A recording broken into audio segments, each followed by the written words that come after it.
इस वक्त हमारे सामने दीवाने फरीद बिल तहकीक है और इसकी काफ़ी नंबर 142 है, 142 है। और इसके अल्फाज जो हैं वो भी इसके मिसरे 20 है और अल्फाज इसके हैं 79 यानी 79। और राग इसका माहिरीन मौसीकी के नज़दीक मल्हार है। हुण दिल बदलायुम सुर साई, या दर्दू जीड़ा झुर साई। अब खालिद साहब एक अपनी कैफियत बता रहे हैं इस काफ़ी में कि अब चूँकि वो कुर्ब और विसाल और महबूब का इल्तिफ़ात और उसकी तवज्जो नहीं रही, तो हमारे दिल ने भी अपनी सुर, अपना तरन्नुम बदल लिया है कि अब वो खुशी के और तरबिया गीत तो नहीं आने, अब तो फिर दुख दर्द की पुकारें और बैन ही हो सकते हैं। या दर्दू जीड़ा झुर साई, हमारा जीड़ा कहते हैं रूह को, और हमारी रूह जो है वो दर्दों से झुर गई है। ये झुरण मस्तर है सराइकी ज़ुबान का, और ये कहते हैं किसी चीज़ के बोझ के नीचे इस कदर आके ज़मीन से लग जाना, यानी जब किसी दरख्त पर फल या किसी चीज़ का बोझ इस कदर आ जाता है कि वो ज़मीन तक आ जाता है, और उसको कहते हैं, मिसाल के तौर पर बेर है अगर तो कहते हैं बेर झुर्री पहिए, झुराड़ इसको कहते हैं। और इंसान का दुखों दर्दों से झुक कर ज़मीन से लग जाना, उसमें खड़े होने की, या खड़े होने से मुराद के कायम रहने की सकत बाकी ना रहे, ताकत ना रहे, हिम्मत ना रहे उसमें, और वो ज़मीन का सहारा लेके जाकर, तो उसको कहते हैं झुर्रण। या दर्दों जीड़ा झुर साई, और दर्द दे कंडड़े सीने लगड़े हिन देरीने, दर्द दे कंडड़े सीने लगड़े हिन देरीने पे निकलन भुर भुर साई, कि मेरे दिल में ये दर्द देरीना जो है उसके कांटे ऐसे चुभे हैं, और दर्द देरीना है वो पता नहीं कब से चुभे हुए हैं ये, और ये फिर कांटे ऐसे भी नहीं कि निकल आए, नहीं, वो भी रेजा रेजा होकर निकल रहे। और रुखड़े रोज सवाए जैदी सजन सिधाए शहर भंभोरू टुर साई। और जिस दिन से महबूब भंभोर में मुझे अकेला छोड़कर रवाना हो गया है, उस दिन से आज तक की कैफियत ये है कि रोज बरोज दुख पहले से बढ़कर है।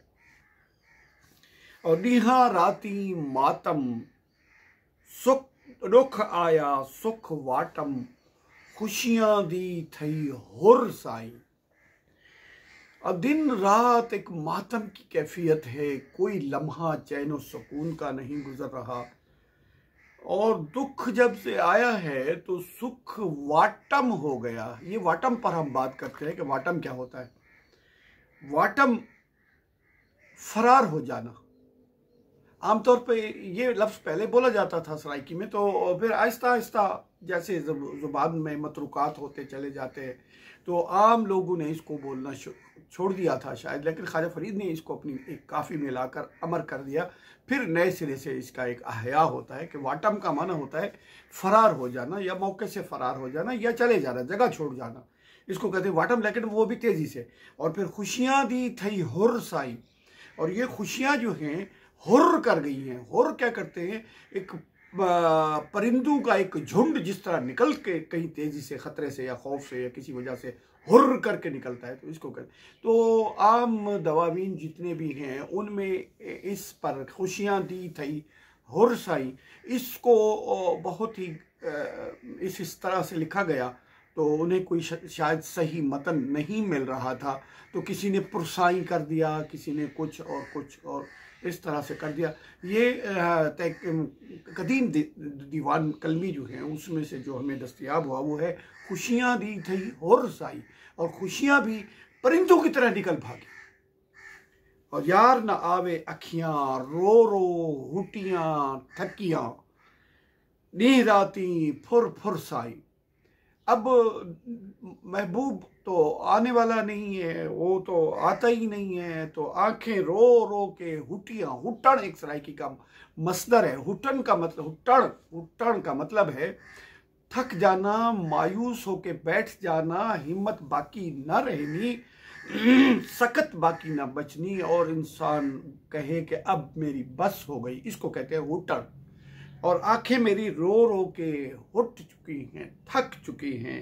नीह राती फुर फुर साई, जो रोने के दौरान मुख्तलिफ हम फुर फुर करते हैं, या फिर आंखों की भी फुर फुर होती है कि भाई आंखें भी झिपकती रहती है, यानी मतलब है कि किसी के आने की खबर देती हैं तो भी। और फिर रोने के दौरान हम मुख्तलिफ आवाज़ें हम निकालते हैं, तो दिन रात हमारी ये लगी हुई है। और चमड़ा मांस लवीरा, कपड़े लीर कतीरा, बिरहू डितो से बोर साई। चमड़ा और मांस जो है ये लीर लवीर हो गया, और कपड़े लीर कतीर हो गए। तो ये क्यों हुआ? ये इसलिए हुआ बिरहू डितो से बोर साई। अब लफ्ज़ बोर जो है, लफ्ज़ बोर जो है, ये वैसे तो कहते हैं जो कपड़े के ऊपर बारीक रुएं से आ जाते हैं, धागे के बारीक बारीक सिरे निकल आते हैं, तो उसको बोर कहते हैं।